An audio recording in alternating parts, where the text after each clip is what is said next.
Aloitetaan ensin siitä, että virallisesti niin ilmoitetaan siitä, että miksi me tultiin ja miksi me ollaan täällä. Niin haluaisimme tulla tutustumaan kanssasi, koska olet ihan rohkeasti Ylessä ilmoittanut mielipiteesi siitä itärajatilanteesta, josta me ollaan kaikki ihan kiitollisia. Että kiitoksia sulle siitä. Että ei tarvitse mua kiittää, kun joka ikinen päivä, kun viiktiin kesään, kun tulin kotiin, niin vaimoni Svetlana joka päivä kysyi, no, avataanko se raja, Kimmo? Sinä olet päätöksentekijä ja valiokunnan puheenjohtaja, niin avatko raja? Mikä? Niin. Kiitos. Joo, kiitos Svetlana. Mä en nyt esitellyt itseäni, ehkä te tunnette mut kuitenkin taustalta, että okei, se riittää jo.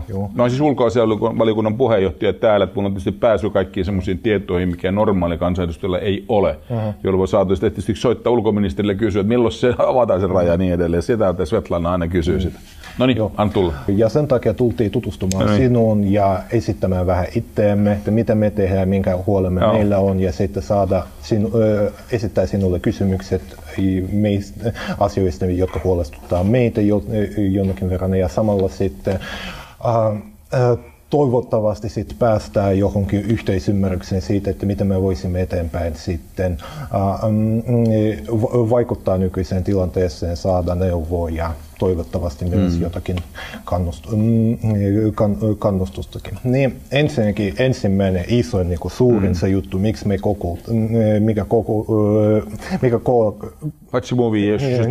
miksi me ollaan täällä, on se itärajakysymys. Että koska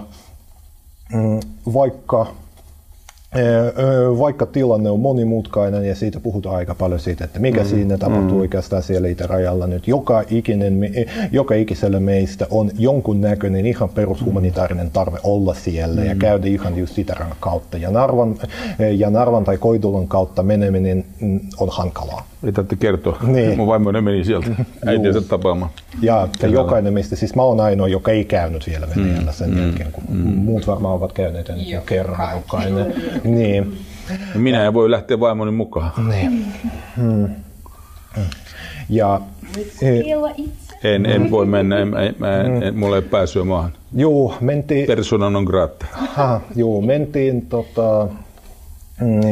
Mentiin asiasta oikeuteen ja korkeimpaan hallinto-oikeuteen. Tulokset valitettavasti lähetettiin valitukset ja lausunnot Euroopan komissioon, Euroopan tuomioistuimeen. Tuomioistuimeen ja Strasbourgiin. Joo. Ja sitten on tällä hetkellä avoinna petitio siellä Euroopan parlamentilla, että siellä, sitä ei vielä käsitellä, mutta käsitellään sitä kohtaa. Ja se petition kannustajien määrä vaikuttaa siihen, että miten käsitellään sitä petitiota avoimeksi vai suljetustilanteessa. Niin, että tällaiset oikeudelliset hommat meillä on ensisijaisena asiana. Sitten myös järjestetään jotakin tapahtumia. Muutama mielenosoitus on järjestetty yhteen. Me oltiin kanssasi puhelimessa, niin valitettavasti ei saatu sulle silloin aikojen takia. Niin, ja tällaisia saatiin tällä hetkellä noin yli 200 jäseniä, varmaan 1000 tai 1500 varmasti voi laskea sitten kannustajiksi, mutta aika moni pelkää liittyä sellaiseen uuteen järjestelmään, koska aika moni. Onko teidän liittonne, Aleksanteri-liitto, mikä teillä on rakennettu, niin onko se erityisesti rakennettu nyt tämän rajakysymyksen vuoksi, että se on teitä yhdistävä tekijä? Se on yksi meitä yhdistävistä tekijöistä. Muut yhdistävät tekijät tulivat sitten myöhemmin, koska sen jälkeen, kun se itärajan kysymys on tullut, me katsottiin, että myös Itä-Suomen koulusta puhutaan paljon, että sitä yritettäisiin sulkea, ja mediassa tosi paljon houkutellaan sen sulkemista ja sitä, kuinka vaarallista se on median mielestä. Sitten Turussa suljettiin Puolalan luokkaa, joka on ollut erikoistumassa just venäjän kieleen. Että se tällä hetkellä vielä toimii, mutta ei kutsuta enemmän opiskelijoita siitä tuleville vuosille. Sitten aika monesti, kun katsotaan mediaa, niin varmaan itsekin huomaat, että jos haluat katsoa jotakin Suomen venäläisistä tai kaksoiskansalaisista Suomen mediassa, niin aika vähän positiivisia juttuja löydät, että olisi enemmän negatiivisia muitakin. Palvelee Putinia kaikki. Niin, just Suomen media oikein auttaa Putinia just sitä, mitä Putin haluaa. Niin, nämä ovat ne meitä yhdistävät tekijät suurin piirtein. No jos minä avaan noista molemmista teemoista ja yritän puhua sen verran hyvin, että sinäkin ymmärtäisit, että Larissa ymmärtää joka tapauksessa, kun me ollaan tunnettu kauan toisemme. Tämä rajakysymys ensin. Meillähän tuli tämä rajalaki kesällä, olette siitä hyvin tietoisia. Ja minä olin yksi niistä, joka suhtautui erittäin empien siihen, että tämmöinen rajalaki laitetaan ylipäätään voimaan, koska siinä loukataan näitä kansainvälisiä ihmisoikeussopimuksia, ennen kaikkea Geneven pakolaissopimusta. Ja se on siinä ongelma. Mutta siinä on toinen puoli, oli tässä sitä turvallisuuspuoli, joka on aito ongelma, koska minäkin sen tiedän hyvin tässä tehtävässä, jossa olen, olessani ulkoasiainvaliokunnan puheenjohtajana, olen aidon tiedon äärellä, jolloin minulla on tiedot siitä, mitä meidän tiedustelujärjestelmämme kertovat tästä rajatilanteesta ja valmiuksista. Ja se, mikä on ongelma siinä turvapaikanhakijoissa Venäjältä, ei niinkään ole siinä, että se olisi suuri määrä. Nämä määräthän on pieniä. Ne on kansainvälisesti ottaen todella pieniä. Ei Suomi ole paikka, johon niin kovin helposti tullaan, kylmä ja kaukana. Mutta se, mikä siinä on olennaista, että se on valtiollinen toimi, FSB siinä takana, joka sitä organisoi.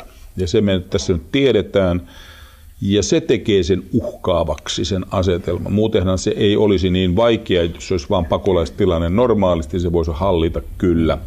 Ihan näillä suomalaisilla toimilla, mitkä meillä on, ja turvapaikkaprosesseillakin, jotka on. Eli ongelma liittyy nyt juuri tähän hybridivaikuttamiseen ja siihen, että sitä on valtiollinen toimija tekemässä. Tässä on toinen puoli sitten. Mulla oli monien vaiheilla, miten minä siinä äänestän. Sanon tämän pitkän tarinan sen vuoksi, että näet mun lähestymistavan siinä.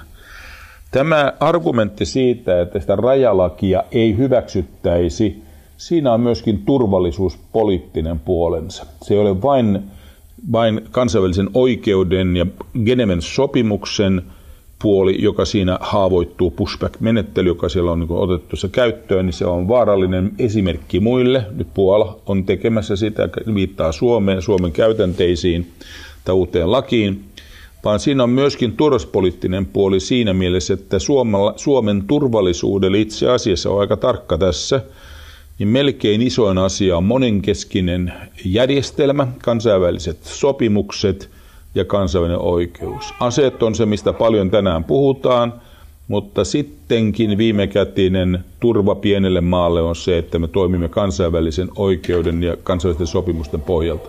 Tämähän on se valtava tilanne, minkä takia Suomi liittyy NATOonkin, että naapurimaamme Venäjä, teidän kotimaanne, ei enää noudata niitä yhteisiä sopimuksia, jotka olemme tehneet, rikkoo jopa YK:n peruskirjaa.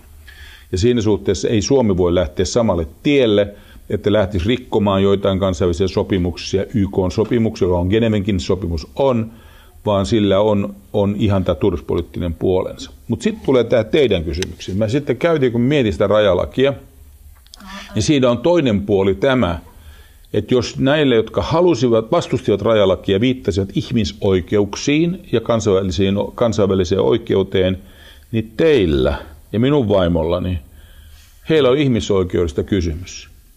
Raja ei saa olla suljettuna. Ja siinä mielessä te teette ihan oikein, kun te vetoatte ihmisoikeustuomioistuimiin ja muualle. Tämän piti olla väliaikaisesti kiinni tämän rajan. Nyt se on ollut jo vuoden kiinni. Tämä ei ole enää väliaikainen kiinniolo, vaan tämä on ihmisoikeusloukkaus teitä kohtaan. Ja totta kai voin sanoa minun vaimoani kohtaan myöskin, joka on teikäläisiä. Siinä mielessä hänellä on äiti Petroskoissa ja hän joutuu käymään siellä ja koko ajan soittaa ja pitää yhteyksiä. Hän on lähisukulaiset siellä. Yksi lapsistaankin on Venäjän puolella. Toinen on sitten täällä perheineen. Eli se on ihmisoikeuskysymys, jonka te olette nostaneet esille. Ja se on aivan legitiimi argumentti puoltaa sitä rajalakia, että minä äänestin sen puolesta. Tämän vuoksi mä äänestin sen puolesta juuri tämän vuoksi, että se raja avattaisiin.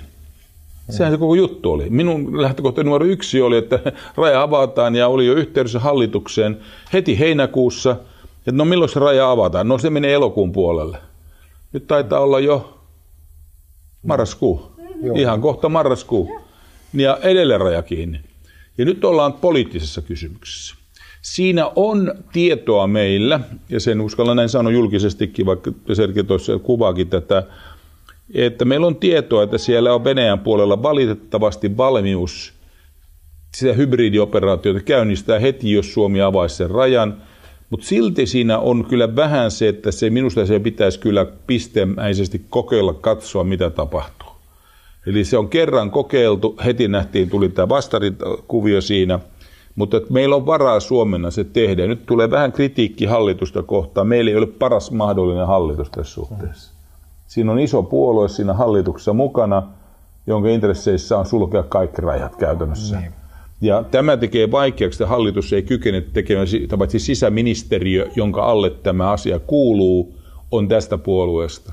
Eli siellä ei ole niin kuin sisäänrakennettua ideologistakaan halua avata sitä rajaa. Ja tämä on nyt se iso vaikeus tässä. Se, mikä tässä on aito ongelma, jos ottaa vielä tämän poliittisen puolen tähän niin kuin kansainvälispoliittisen, on se, että tosiasiassa, jos minä luen oikein tätä, minä en voi lukea väärinkin sen tilanteen, mutta jos luen sen oikein, tämähän on Putinin tapa toimia. Tämä hybridioperaatio, hänellä on keino pitää se raja kiinni, pakottaa vaan Suomen sen tekemään. Eli kun heillä on tämä hybridioperaatio tulossa siihen heti vastaan, niin Suomi sulkee rajan ja Moskovasta Kremli voi syyttää Suomeen. Nämä sulkee rajan. Ja tämä on se dilemma siinä, suuri dilemma meille, että me tavallaan palvellaan Kremlin tahtoa siinä, että pidetään se raja kiinni ja rangaistaan teitä. Ja sitten tulee tämä puhe täällä Suomessa, mihin se viittaa russofobianakin. Kyllä, minä melkein käytän sitä termiä siinä suhteessa, että te, jotka haluaisitte rajan auki, niin olette ikään kuin sitten olevinaan pelaamassa venäläisten piikkiä, että Venäjä voi tehdä sitä sun tätä, kun tosiasiassa se rajan kiinni oleminen palvelee Putinin tarpeita. Eli tässä on nyt hyvin vaikeaa informaation käppi, että me ei osata kunnolla tästä Suomessa puhua oikein, ja sen takia tämä rajan tilanne on näin epätoivoinen kuin se on. Ja minä en uskalla teille luvata ollenkaan, milloin se on auki. Kyllä uskalla luvata. Vaihdetaan tuo hallitus, niin sitten ruvetaan miettimään. Mutta se vaatisi kyllä vaalit väliin tai tuon kaputtoon Orpon hallituksia ja meidät sinne valtaan, niin sitten me ruvettaisiin katsoa se toisesta kulmasta. Mutta niin kauan kuin siellä on perussuomalaiset, siinä hallitus menee ihan puolueen nimille, niin ei siinä tule mitään tapahtua. Sori, tämä on ihan tämmöinen. Niin siinä mielessä nämä valitukset, te voitte itse niitä harkita, mutta niissä on varmaan ihan oma perusteensakin, että ne pyritte tällä tekemään. Sulla oli kysymys. Miksi se koskee vain Suomen raja, jos se on Putinin hybridi? Joo, mutta mä en tiedä, sitten täytyy kysyä Kremlistä. Täytyy kysyä Kremliltä, että miksi te haluatte pitää sen Suomen rajan kiinni. Onko tämä samalla rangaistaan ikään kuin meitä NATO-jäsenyydestä tai jostain täällä. Nyt te näette, miten vaikeuksia teille tuli, kun te toimitte näin ja näin. Me ei osata kuin spekuloida näitä asioita. Me emme voi tietää sitä, miksi Viron raja on auki ja Suomen raja ei ole auki. Niin sitä voi juuri kysyä, ja Puolallakin on jo kyllä. Joo, kaikki muut. Tätä on vaikea kysyä. Siellä on taas Valko-Venäjällä. Joo, ole hyvä. Haluaisin tässä sanoa, ei voi sanoa, että Suomen tiedustelu ja Suomen valtio ei tiedä yhtään, mitä Venäjä aikoo. Meillä on nyt tilanne, että tämä raja Viron kanssa toimii hyvin kuin junanliissa, sanokaa. Ei ole mitään ongelmia minkään pakolaisten kanssa. Eikä Viro ole mikään Venäjän suosikkivaltio, saatiin Puolakaan esimerkiksi, jolla muuten ongelmat ovat Valko-Venäjä. Kyllä, nimenomaan. Eikä Venäjä. Kyllä, juuri näin. Vaikka heillä on oma rajat. Ja niin minusta tämä on suurin tabukysymys tässä rajakysymyksessä Suomessa. Että millään ei haluta tehdä vertailua Viron kanssa. Miksi Viro on tämän koko ongelman ratkaissut täydellisesti ja miksi taas Suomi on täysin avuton tässä. Ja tätä pitäisi ottaa esiin ja ennen kaikkea saada myös poliitikoilta, sinä mukaan lukien, vastaus. Miksi Suomi on totaalinen epäonnistuja, avuton ja Viro onnistuu? Se on minun kysymys. Se on hyvä kysymys. Mä voin vastata siitä, että mä oon vastuullinen, mutta nyt tulee näin päin vastaus takaisinpäin heti. Minä olen oppositiopuolueen kansanedustaja, mulla ei ole mitään valtaa. Ulkoasiainvaliokuntaa voi johtaa, mutta eihän mä joudun sielläkin tekemään kannat hallituksen mukaan. Ei siinä konsensus rakenneta aina hallituksen kantoihin. Tämä on ongelma tässä tilanteessa, että kansanedustaja, joka on oppositiopuolueesta, voi puhua paljon, mutta se on tyhjää. Sillä ei ole mitään merkitystä. Ja erityisesti minä sanon tämän poliittisen todellisuuden, niin kauan kuin perussuomalaiset on tuossa hallituksessa, niin tuskin tapahtuu mitään, koska heidän intresseissään on ylipäätään estää maahanmuuttoa sellaisista ryhmistä, joita he eivät suosi. Kyllä he suosivat jotain huipputeknologian osaajia, jotka tulee Länsi-Euroopasta, Yhdysvalloista tai Länsi-Euroopasta tai Japanista tai muualta, mutta kun siellä vähänkin on ihonväri erilainen tai kieli on slaavilainen, niin sitten se loppui siihen. Sehän on täysin ennakkoluulosta, touhua kaikki. Ja sen takia me ollaan pulassa tämän kanssa, koska se ei auta, mitä minä sanon, vaikka kuinka vannottaisin tässä asiassa, se ei paranna tätä tilannetta. Ja tällä tavalla hallitus informoi meitä, minä avasin sen teille, miten hallitus meille kertoo, että siellä on valmiudet heti käyttää sitä hybridioperaatiota. Ja se riippuu juuri Putin, joka haluaa Suomesta toimita. Mutta mä oon samaa mieltä. Kyllä nyt voidaan kysyä sitä koko ajan, että tehtäisiin joku piste, jossakin kohdissa edes avattaisiin ja nähtäisiin, mitä tapahtuisi. Sitten jos se on, niin saadaan se raja saman tien kiinni. Mutta ei ne halua testata edes sitä. Kyllä me tästä puhutaan kulisseissa. Se voi julkisestikin sanoa. Ei siinä, kyllähän tätä on puhuttukin, mutta se kun ei, me oppositioihmiset voidaan pieksiä suuta niin paljon kuin halutaan ja ei sillä ole merkitystä. Tämä on semmoinen valtio, että tässä hallitus määrää. Kansanedustajat antaa luottamuksia, tuo hallitus elää tämän kansanedustajan laiton luottamuksen varassa. Tunnistan tuon, mitä sanotte. Samaa mieltä. Mä olen ihan täysin samaa mieltä. Olkaa. Puhutaanko rajasta eduskunnalle nyt, kun jo vuosi? No, me ei olla nyt viime aikoina sitä niin paljon puhuttu. Se on totta, mutta kyllä tuossa ehkä mä en viitti nyt tätä kysyä, mutta täytyy kysyä häneltä, kun tavata jossain toisessa kohdassa. Sehän rupeaa miettimään, miksi sitä kysyn näin. Mä voin kysyä sen häneltä milloin vaan, että seuraan kerran, kun hänet näen, että kysyy nyt Villusen raja auki. Tai milloin te kokeilisitte, mutta hän todennäköisesti vastaa, että se on nyt tutkinnassa ja selvitetään ja näinhän sen on sanonut aikaisemmin, kun olen kysynyt ministeriltä, mutta Rantaselta hän ei saa mitään vastausta. No niin, vielä. Juu. Sitten tämä toinen kysymys, mennäänkö siihen vai onko tähän rajaa vielä? No, Юля готовит материал к годовщине, и, возможно, у них будут вопросы и к депутатам. Можно, если они спросят об этом. Niin, että Yle valmistaa materiaalia. Мы уже дали им интервью. Joo, intervju, okei. Ani не спросили от меня ни одного раза об этом. No, kyllä, jos Yle kysyy, niin voidaan siihen vastata. Mun vastaus varmaan olisi se, että minusta olisi syytä kokeilla sitä rajan avaamista ja katsoa, miten. Kyllä tämä voisi olla, ei mulla olisi vaikeuksia sanoa näin. Että se on ihmisoikeusloukkaus, se, että raja on kiinni, nyt sitä näyttää olevan pysyvästi kiinni, niin sitä voisi ainakin testata nyt ja katsoa, että mitä siinä tapahtuu. Että tällä ei mulla ole ongelma sanoa näin. Mutta sitten tähän toinen, että Itä-Suomen koulu, venäjän kieli ylipäätään. No tämä on tämmöinen hämmästyttävä ilmiö nyt Suomessa, joka on tosi riski. Että tässä ruvetaan suhtautumaan vieroksuen ylipäätään, kun joku puhuu venäjää. Jopa monet ukrainalaiset on vähän vaikeuksissa, kun niitä luullaan, että he puhuu venäjää, jotkut suhtautuu kielteisesti siihen. Se näyttäytyy eri tavalla. Jopa pahemmalta tuntuu näyttävän viranomaispuolella, yliopistoissa, akateemisessa maailmassa ja muualla kuin kansalaisten keskuudessa. Kansalaiset, kun tapaavat venäläisiä ihmisiä, niin se ei ole niin ongelma, kun tämä hapitus on samanlainen kuin suomalaisilla ja ihminen kohtaa ihmisen, niin se on erilainen tilanne, mutta tähän on tullut ihan selvää vieroksuntaa, että ne, jotka on venäläistaustaisia, niin on paljon vaikeampia saada oleskelulupia. Siinä on selvää diskriminaatiota, maahanmuuttovirastosta se tulee vastaan. Ja on muitakin asetelmia, joissa ainakin tällaisia evidenssiä on saatu. En minä ole varma siitä, mutta näin mä olen ymmärtänyt, että monet venäläiset on kokeneet, että siinä on diskriminaatiota, he joutuu odottaa pidempään ja nyt näyttää olevan vähän jopa ongelmaa, että miten opiskelumaan pääsee venäläistaustaiset ihmiset. Ja sitten tämä vieroksunta kieltä kohtaan, joka on häkellyttävä tämä Itä-Suomen yliopiston kohta. Kun se on itsenäinen koulu kaiken lisäksi vielä, erikoiskoulu, niin kunnat lähtee tässä nyt viisastelemaan ja tekee ratkaisuja. Mä oon ollut siinä mukana niissä prosesseissa yrittänyt auttaa sitä Itä-Suomen koulua, rehtorikin on tavannut ja ne on käynyt täällä eduskunnassakin, me ollaan tavattu. Ja mä oon antanut oman itseni siihen mukaan, että voi mielellään tukea heitä. Yksi ehdotus, joka mulla oli, että jos Itä-Suomi tulee ahtaaksi, niin täällä on paljon tällä pääkaupunkiseudulla venäjän kieltä puhuvia tekijöiden pääkaupunkiseudulta.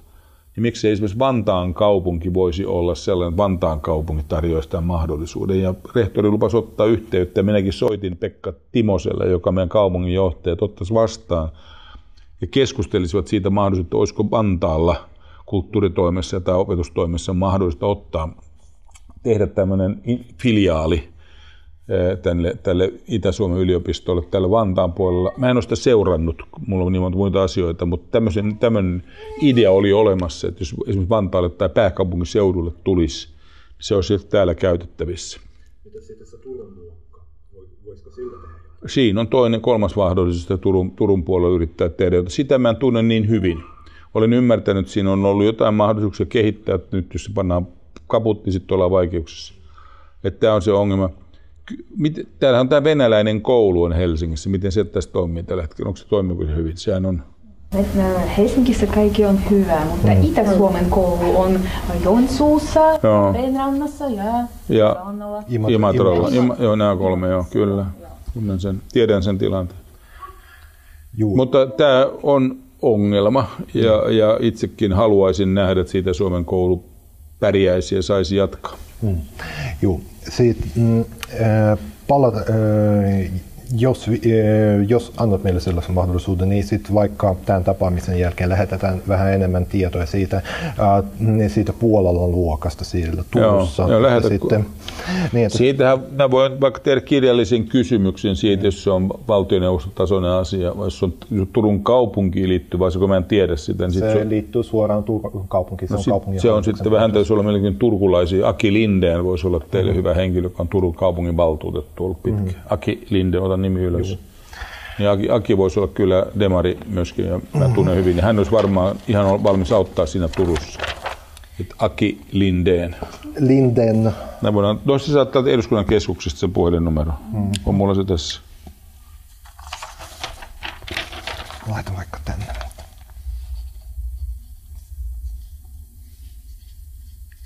Joo. Sitten on tullut vielä... Voin antaa tässä sen numeron, jos sä haluat. Joo, ai ei olekaan. Miten tässä nyt tulee näin kummallisesti? Onpas outoa. No löytyykö varmaan Turun kaupunginhallituksen siitä? Ei, kun löytyy tätä eduskunnasta tietenkin. Hän on kansanedustaja. No sitten. Miten se on mahdollisesti, Lindén? Joo, kirjoitetaan ilman muuta ja soitetaankin siitä asiasta. Onpas outo tilanne. Joo. Tuossa on se numero. Numero.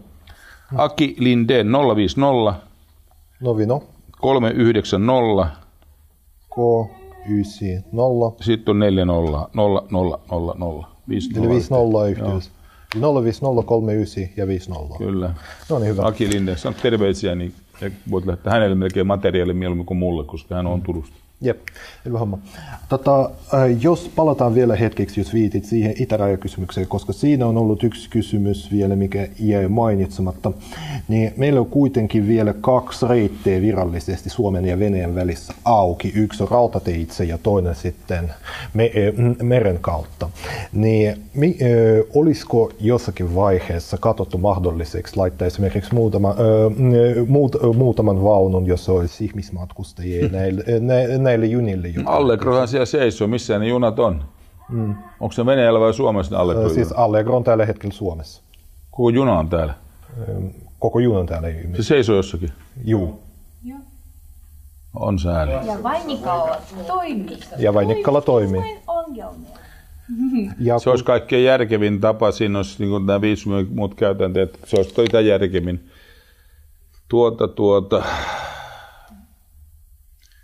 Se on vain nyt, kun tuo raja on noin tuollain kiinni, kun se on.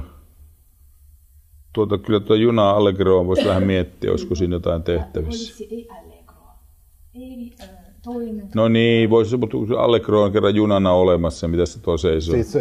Siis juna on olemassa, siinä on vaan se vaikeus, että kun Allegro on ollut yhteishallussa RGD:n ja VR:n kanssa niin välillä, ja tällä hetkellä se ei ole mahdollista sodan takia, koska nyt on sanktiot päällä. Mutta kuitenkin voisi kyllä ajatella, että kuitenkin nämä junat ne lähtevät tyhjinä sinne takaisin, eli ihan varmasti sinne saisi jotakin liitettyä, ainakin näille junille, jotka nyt kulkee. Että tavarajuniahan ne on kaikki. No tavarajunat ne on, mutta silti tavarajunallekin saa liittää muutama juna. Saapa tietenkin. Tuota voi tietysti kysyä. Voisi nyt tietysti kysyä, mutta se riippuu tähän raja-avaamiseen on kokonaisuudessaan. Melkein se niin päin menee, että no joo, mä laitan korvan taakse. Joo, tähän haluaisin vielä lisätä, että ehkä se helpoin kohta, mistä kannattaisi aloittaa, olisi postiyhteyden palauttaminen. Koska ylipäätään Euroopassa on vain 3 valtiota, jotka ovat katkaisseet postiyhteyden Venäjälle. Ja kuka voi väittää, että tämän postin kautta, että Mummeli Karjalasta lähettää kirje, että se on uhka Suomelle ja että sieltä tulee jotakin vaarallista. Mitkä ne 3 valtiot, jotka on sulkeneet? Suomi, Puola ja minusta Irlanti. Irlanti? Jos olen oikein. No. Puola voi hyvin ymmärtää. Onko Baltialla kuitenkin postiliikenne toimii? Ei, Virosta me voimme lähettää kirjeitä. Ja Latvia ja Liettua myöskin. Joo. Kaikki toimii. Siis, Englannista, Ranskasta, vain 7 päivää tuli kaikki. Ja Saksasta tuli. Tämä on mulle uusi asia. Mä mulle tänään ylös itselleni. Mikä tarkoitus on? En minä tiedä. En minä yhtään tiedä, mikä tämä nyt on eristää koko maa kaikilla tasoilla. Ei tuossa tietysti ole mitään järkeä. Niin, ja ei pienintäkään järkeä, mutta laitan vähän itsellenikin ylös noita. Ja myös jos juna ei mahdollista, että voi olla se bussi on. Laiva joo. Laiva luulen se on. Laiva-yhteys sovi-aikana. Так, закрытое почтовое сообщение. Jos se on suomalainen laiva, ei saa tulla Pietarin satamaan, mutta jos se on venäläinen laiva, ei saa tulla Helsingin satamaan. Se on paljon. Se on kyllä sitten virolainen laiva, joka ei kuitenkaan saa olla. Joo, virolainen laiva. Viron saa kaikkea. Niin, ja kun kysyttiin, että missä Allegro on. Voi tehdä vakuutuksia esimerkiksi silloin, kun tehdään viisumi, Venäjän viisumi. Virolaiset vakuutukset voivat tehdä maksulaiset. Ottavat rahat ja hyödyt itselleen ja vitoimme sadomassa. Kaikki Suomen raha on nyt Virossa. En ymmärrä yhtään, joo. Joo, ja kun puhuttiin siitä, että missä Allegro on, niin onko sitten tietoa, missä Anastasio on tällä hetkellä, joka on kulkenut sitten Pietarin meritse? Mä en tunne noita asioita. No juu, että kun mä ajat... Sinä? Mä en tiedä, mulla on vaan kysymys. No niin, kyllä. Joo, siis se liittyy siihen, että tiedetäänkö niinku esimerkiksi jossain niinku hallituksesta tai ylipäätään eduskunnassa niinku siitä, että millaisia ihmisiä ne on, kellä niinku on tarve mennä niinku rajan toiselle puolelle, kun just niinku lukee jotain lehtiä, niin aika usein niissä mainitaan niinku, välillä on jopa niinku sama henkilö, joka on haastella, kun aina liittyy johonkin bensaralliin ja tollaiseen. Ja se niinku tuntuu välillä, että se on niinku ehkä jotain tarkoituksenmukaisesti semmoista. Hyvin muotoilettu asia. Näinhän lehdistö se rakentaa ja lehdistö luo todellisuuskuva, joka ei ole aidosti todellisuuskuva. Kyllähän mä oon sanonut, että meillä on noin 100 000 Suomessa asuvaa venäjän kieltä äidinkielenä puhuvaa ihmistä. Suurin osa tietysti Venäjältä, niitä kyllä tulee tuolta muualtakin, Virostakin on tullut ja niin edelleen. Niin 100 000 ja onko se 40 000, jotka on double citizens, jos on muuten oikein. Ja onko noin 40 000 niitä, jotka on Venäjän kansalaisia ihan pelkästään, jotka on oleskelulupa. Onko luku oikein? Se on jossain siinä se liikkuu. Sitten on parikymmentä tuhatta, jotka on venäläisiä, jotka on ottaneet pelkästään Suomen kansalaisuuden, mutta äidinkielellä tai sitten avioitunut, mitä tahansa tapahtunut. Et se on noin 100 000, jos mä oon ymmärtänyt oikein nämä luvut. Ja totta kai näillä 100 000 ihmisillä kaikilla on ystäviä sukulaisia Venäjällä. Se on melkein, että se voi sanoa suoraan se 100 000 on se iso joukko. Se ei ole ihan pieni määrä ihmisiä, ei puhuta 1000 tai 100 ihmistä, vaan 100 000. Ja onhan tämä ihmisoikeusloukkaus suoraan, ja silloin ei kannata bensaraalista puhua, että rajanpinnassa joku suomalainen käy sitä bensaa tankkaamassa. Se on sitten suomalaisten asia tehdä sitä, jos ne haluaa sen tehdä, jos raja on auki, silloin me tehdään raja yli kaikenlaisia liikkeitä, kauppaakin tehdään. Mutta että se on ihan totta, että eihän tästä puhuta, sitä paitsi on vähän semmoinen tunne tuossa lehdistökirjoittelussa, että kaikki venäläiset on suurin piirtein vihollisia, ja se on ihan oikein näille venäjänkielisille, että ne saa vähän kärsiä. Miksi? Ettehän te ole vastuusta tuosta tyranniasta, joka tuolla on tällä hetkellä. Että se on ihan törkeä tilanne, että lähtee näin päin. Joo. Kun tällä lailla esiinnytään propagandistisesti, että tässä on pelkkää venäläisyyttä täällä, niin olisi sekä hyödyllistä että tehokasta ehkä suomalaisiin myös muistuttaa juuri positiivisten hahmojen, kuten sinä puolesta juuri, että me suljemme rajan myös suomalaisilta, Karjalan tasavallalta, karjalaisilta, vepsäläisiltä ja niin poispäin. Ja lisäksi myös esimerkiksi niin kuin tämä Itä-Suomen koulun tilanne, se heikentää vastaavasti mahdollisuuksia Karjalassa. Siellä toimii vielä esimerkiksi Petroskoissa tämä suomenkielinen koulu, mutta juuri nyt siellä on voimakas painostus, juuri tällä lailla myös alkaa niin kuin lopettaa tätä kaikkea. Ja siinä on tämä Suomen esimerkin vaikutus on suurta, ja se pitäisi tuoda suomalaisten tietoisuuteen, että me nimenomaan kaivetaan maata tämän suomen kielen ja suomalaisuuden. Tämä on se suomen kielen yksi seikka, mutta minä puhun vielä laveammin siitä asiasta, että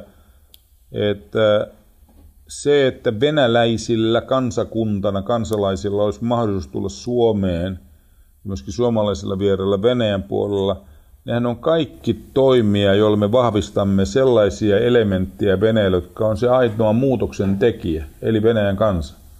Eihän tämä Putinin regimihän jatkaa hamaa historiaa, jos eivät venäläiset itse muuta sitä maatansa. Ja kuka ne venäläiset, jotka se muuttaa, on osittain tämä diaspora täällä, mutta ennen kaikkea venäläiset siellä sisällä. Ja heillähän pitäisi olla kontaktipintoja meihin päin ja meillä heihin päin, jotta tämä voidaan muutos tehdä. Sen takia itse olin niin liikuttunutkin, kun onnistuin saamaan Julia Navalnia ja Vladimir Kara-Murzan täällä. Ne on tullut minun kutsumana ihan tähän maahan ja tapaisivat koko valtiojohdon. Ja mulle se tarkoitti just sitä, niin kuin Hedingin kanssa mä puhuin, tapaan Julian, lähdin New Yorkiin justiin, tapaan hänet siellä lauantaina, niin se oli se toinen Venäjä.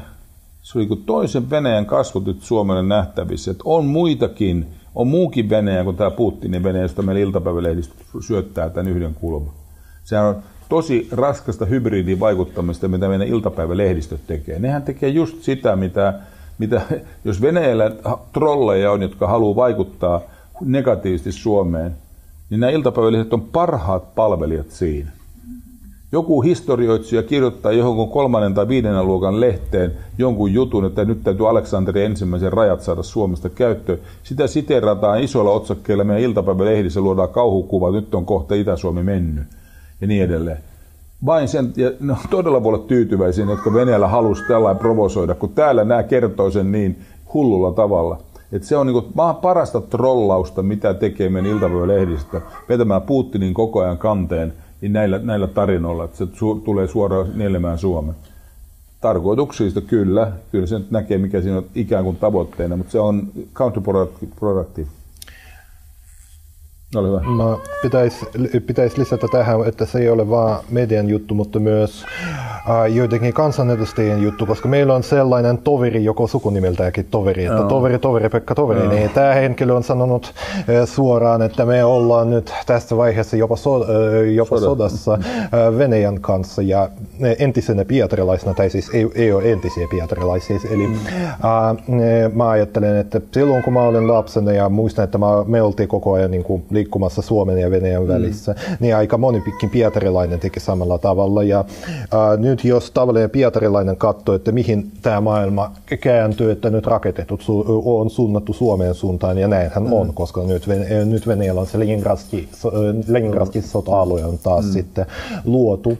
Ja kun ne Pietarissa ajattelee, että miksi se on mennyt näin, että nyt entinen aika ystävällinen maa on nyt jopa vihollisemme, ja he sitten näkevät heidän venäläisissä lehdissä, että jonkunnäköinen suomalainen kansanedustaja on suoraan sanonut, että ollaan sodassa. Ne sitten antaa legitimisoitumaan siltä ajatusta, että Suomen kanssa ollaan sodassa. Ja tämä on vielä vaarallisempi kuin media. Luonnollisesti on, niin se oli Vaslunnan puhetta. Itse reagoi silloin siihen sillä tavalla, kun kuuli tämän toverin lausunnon, että kyllä me nyt sitten oikeastaan Suomessa tiedetään, jos me ollaan sodassa. Ei sitä tarvitse kenenkään ruveta kertoa, että ollaan sodassa. Kyllä me sitten se tiedetään. 30. marraskuuta 1939 me tiedettiin, että ollaan sodassa. Ei sitä tarvitse toverin tulla kertomaan, että ollaanko tässä sodassa vai ei. Että se on niin kuin aivan naurettavalle tasolle meni. Siitä huolimatta, että voidaan sanoa erilaista hybridivaikuttamista ja niin edelleen jännitteitä, mutta disinformaatiota on kautta maailman historian ollut. Keinot on vähän erilaisia, mutta samaahan se on koko ajan ollut. Nyt on vaan tekniikka toisenlaista kuin aikaisemmin. Samaa vaikuttamista aina ollut. Niin, ole hyvä. Joo. Mulla on sellainen kysymys, kun sä itse myönnät, että ihmisoikeuksia niin kuin loukataan ja kuitenkin meillä on paljon kansanedustajia eduskunnassa. Kiinnostaako kansanedustajia tämä ongelma? Ja jos kiinnostaa, niin mitä se niin kuin voi tehdä?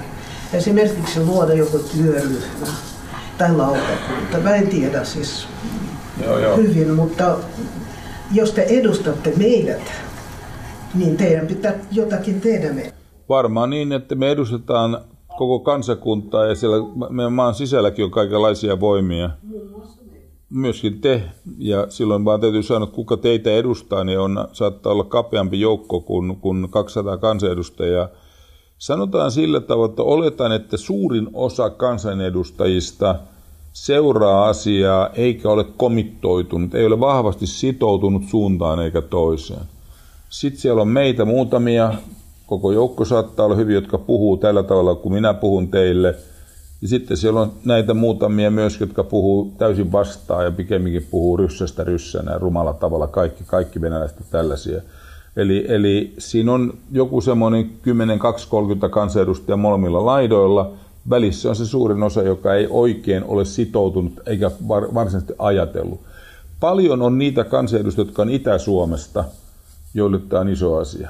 Ne kokee sen voimakkaammin Etelä-Karjalasta, Pohjois-Karjalasta, Kainuusta ja sieltä. Et niille se on, kun se on rajan pintaan lähellä, niin nämä kansanedustajille se on suurempi asia, kun ne joutuu paikkakunnillaan näkemään, mitä tarkoittaa rajan kiinniolo Joensuusta ja Lappeenrannassa. Siinä on kahdenlaisia linjaa meidänkin puolueessa siinä kohdassa. Mutta nämä itäsuomalaiset kansanedustajat on niitä, jotka on valmiimpia tunnistamaan tämän ongelman. Minäkin olen sieltä kotoisimman Ruokolahdella syntynyt, mutta mullahan tietysti vaikuttaa Svetlana vaimo niin paljon, että vaimohan tässä vieressä pitää minua kartalla koko ajan, missä mennään. Siis ei kannata toivoa, että syntyy. Kannattaa toivoa. Tämähän kannatti toivoa, että kun tulitte muakin tapaamaan, kyllähän siinä voi miettiä.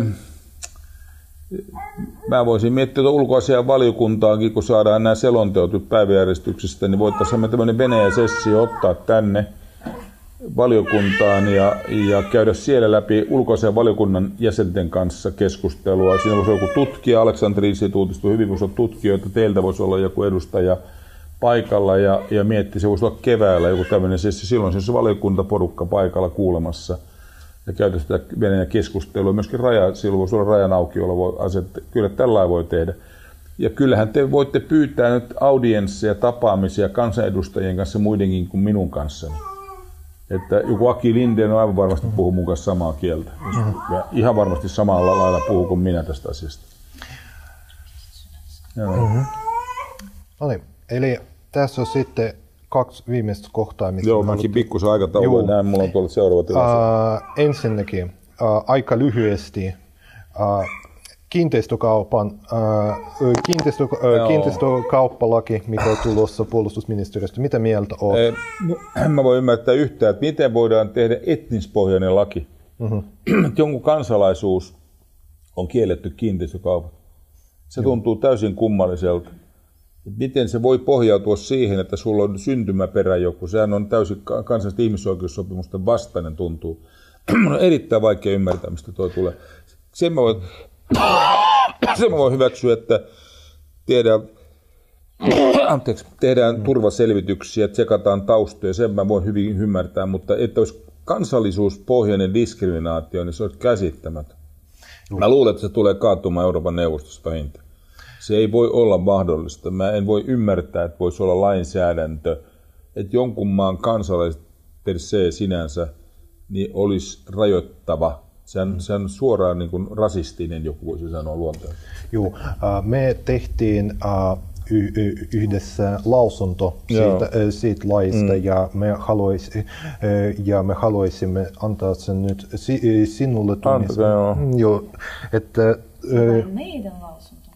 Joo, ja siinä on vielä mukana yhdenvertaisuusvaltuutetun toimistolle, haluaisimme sitten siihen. Joo, ja antakaa se mieluummin sinne. Voitte mullekin antaa kopio, niin mä näen sen. Ja jos siellä hallituksen... Me voimme antaa. No niin, sehän on... Onko tämä mulle? Joo, tämä on sulle. Mutta pankaa yhdenvertaisuustoimistoon ja tässä tämä kyllä menee ja ei se vielä eduskunnan oikeusasiamiehelle voi laittaa tässä vaiheessa, mutta sitten voi myöhemmin katsoa. Mun on vaikea nähdä, millä se voidaan tämmöinen laki tehdä. Siitä tulee kyllä jonkinlainen keskustelu tässä talossa, vaikka olisi minkälaista ennakkoluuloa Venäjää kohtaan. Se on nyt tullut selväksi, että halutaan katsoa, kun venäläiset tekee kiinteistökauppoja, niin seurataan sitä, mikä taustaa. Puolustusministeriöhän tekee näitä selvityksiä. Ja mä näen, meille kerrotaan niistä. Se nyt voi olla mahdollista, että turvaluokiteltusti niin voidaan näitä tutkia, mutta että tekisi lainsäädännön, joka kertoo, että jos sulla on jos sulla on Venäjän kansalaisuus, double citizens tässä nyt ei ole kyseessä, mutta jos sulla on Venäjän kansalaisuus Suomessa, vaikka sulla on oleskelulupa, niin sehän saa ostaa kiinteistö. Sehän tuntuu käsittämättömältä. 20 000. Joo, niin me puhuttiin luku juuri jo.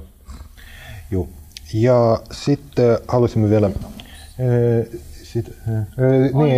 vielä puhua siitä vetoomuksesta eli petitiosta, mitä me jätettiin sinne Euroopan parlamentissa. Ollaanko mahdollista jollakin tavalla saada sitä, mikä se oli, ei promotiota, eli saada esimerkiksi demareiden kautta ihmisiä, demarien kannustajia ja muita kansanedustajia tutustumaan siihen petitioon. Joo, sitten on 2 kansanedustajaa, jotka parhaat tapaukset teille ja molemmat.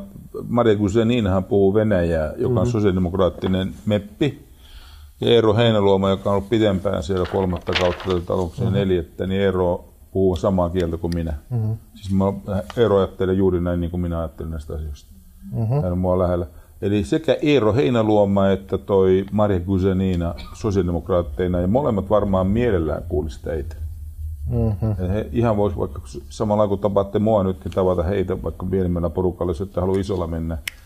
Ja kysyä sitten näistä heiltäkin niitä tähän teidän vetoomukseen ja näihin muihinkin asioihin. He eivät voi niinkään ottaa kantaa tämän kiinteistölakiin, voitte sen kertoa, mutta tässä päätetään niistä. Mutta kaikki, mitkä liittyy Euroopan parlamentin puolella, niin siihen voi kyllä kiinnittää huomiota. Siihen häneltä voi kysyä, mikä Euroopan neuvosto on siinä melkein vielä parempi. Sitten Euroopan neuvosto, siinä on Miia-Petra Kumpula, joka nykyisin johtaa sitä valtuuskuntaa siellä, niin myöskin sosiaalidemokraatti, niin olisi sitten Euroopan neuvoston puolella. Mutta sieltä voi mennä melkein juridisia käytäviä pitkin. Okay. Hyvä. No nyt tuossa... Saammeko kirjoittaa sinulle ja lähettää tämä vetomuksen? Totta kai saatte tehdä mulle, teillä on mun sähköposti, eikö Joo. Ilman muuta saatte tehdä, hän siinä on mulle joo, kyllä. Siis mä nyt on harvinainen kansanedustaja, että tämä koskee niin kuin perhettäni suoraan näitä asiat tässä kohdassa, että onhan se hirveän rasitteellista. kokea tämä. Ja mä itse vaan näen tämän ilmapiiri, joka nyt Suomessa on syntymässä yhä enemmän, että venäläisiin katsotaan niin kuin epäillen tai epäluuloisesti, niin on tosi suuri riski. Koska sehän vieraannuttaa teitä sitten taas meistä. Teillähän tulee se tunne, että onko se Putin sitten kuitenkin oikeassa, että täällä sorretaan ja niin edelleen. Vaikka ei olekaan, kyllä tämän tilanteen tiedätte, mutta tavalliset suomalaiset venäläiset on niin kuin pulasta. Että se on näin. Minä kävin tuossa äsken pari kirjaa, niin kun ajattelin, jos te ette ole näitä nähneet, niin mä oon kirjoittanut suomeksi tämmöisen kirjan kuin Pienen maan selvitystarina, joka on Suomen historia käyty läpi kuvitettuna. Sitten mulla on venäjäksi tämmöinen kirja, kuin vähän laajempi kirja vielä, Leijonasta Siniristiin, joka on Suomen historia myöskin, mutta siinä on kuvitettu ihan, siellä on Venäjän liput ja vaakunat ja kaikki. Venäjän historiaa on täällä paljon ja Suomen historiaa. Jos te ette näitä halua, näillä on vaan vähän hintansa kuitenkin, että tämä olisi 20 tämä isompi ja tuo on 10, jos haluatte, mutta se on ihan vaan tuossa ajatuksena, jos te haluatte. Joo, eli me käytiin ainakin meidän kysymykset läpi, niin tässä oli sellainen... Niin, siis niin, tässä tapauksessa, olisiko sinulla vielä jotain lisättävä joku neuvo meille, minkälaiset seuraavat askeleet meidän pitäisi tehdä? No se itse olet oikeastaan askeleita tuossa sanonut, hienosti kysytty. Sä oikeastaan kirjasit ylöskin, niin jos sä haluat Turun koulua miettiä, niin Aki Lindén varmasti olisi siinä ihan se ensimmäinen, jonka mulle tulee mieleen, joka varmasti voisi auttaa siinä. Euroopan parlamentissa mä kerroin, ne on pari nimeä, jotka demareet on näin. Ja kyllä tämä neuvo, että pidätte, ei ole ollenkaan huono, että otatte meihin kansanedustajien yhteyksiä ja tapaatte muitakin kuin minua. Mulla on tämä ajatus kyllä korvan taakse, panin itselleni tämän ulkoasian valiokunnan, koska siellähän me näitä asioita puhutaan, niin pitäisikö siinä olla joku kuuleminen joskus, että katsottaisiin tätä Suomen venäläisten asemaa, tätä rajakysymystä vielä. Mä laitan sen tuohon ylös valiokuntaneuvoksille, että avattaisiin tätäkin jossakin kohdassa. Tämä rajakysymys voisi olla ihan meillä valiokunnassa jonkinlaisena omana asiana, että missä siinä mennään ja kuultaisiin vähän ministeriöitä ja muita. Ja siellä voisi katsoa, voisiko siinä jotain. Mä mietin tuota asiaa. Se voisi olla ihan hyvä, että valiokunta kuulisi ainakin. Ei se teillä on muuta kuin ihan hyvä, että olette järjestäytyneet. Ja sehän teidän kannattaa tehdä, että just tämä niin kuin te teette nyt, että te niin positiivisella tavalla tätä lähestytte. Että te haluatte olla lojaaleja Suomelle, mutta te olette lojaaleja myöskin sille, että te olette taustaltanne venäläisiä. Meillä pitäisi olla oikeus ja mahdollisuus kohdata myöskin sukulaisemme, omaisemme ja ystävämme ja pitää yhteydet tuohon naapurimaahan. Ja myöskin se kulma on siinä, että tehän voitte silloin tavallaan muutoksen agentteina tässä toimia just siihen suuntaan, mitä me kaikki toivotaan, että Venäjä avoimaksi yhteistunnasta tulisi ja demokratisoitus. Sehän on kaikkemme yhteinen toivomus, koska se on se ainoa tapa, millä tämä Ukrainankin tilanne ratkaistaan lopullisesti. Kaikki muut on jäätynyt asetelmaa ja jos saadaan aseet vaikenemaan, niin siihen tulee jaettu tilanne, eikä se ole mikään rauhanratkaisu noin koko Euroopan kannalta. Jännitteinen asema jää siihen joka tapauksessa. Että sehän on ainoa iso asia, se Venäjän muuttuminen rauhanomaisesti, minä toivon, koska se on ainoa tapa, millä se voi olla kestävä.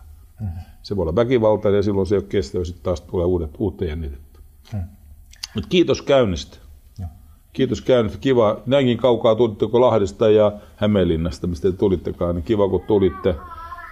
Minusta oli palkitsevaa, että oli näinkin monta. Joo. Että oli hyvä. Joo, no niin, kiitoksia. Kiitos, ja sillä sitten.